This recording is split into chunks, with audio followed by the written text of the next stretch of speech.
Anya Geraldine tampil beda dengan tubuh berwarna biru. Saat artis lain cukup berganti baju dengan karakter favorit mereka untuk perayaan Halloween, beda dengan Anya Geraldine. Anya Geraldine rela effort untuk bisa berubah menjadi karakter mistik pada film X-Men.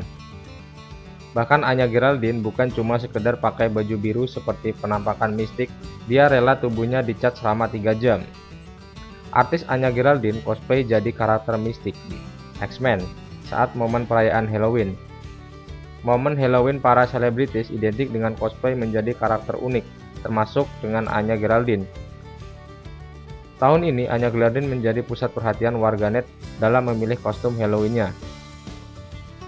Lantaran Anya Geraldine memilih menjadi mistik X-Men yang identik dengan warna biru di seluruh tubuhnya.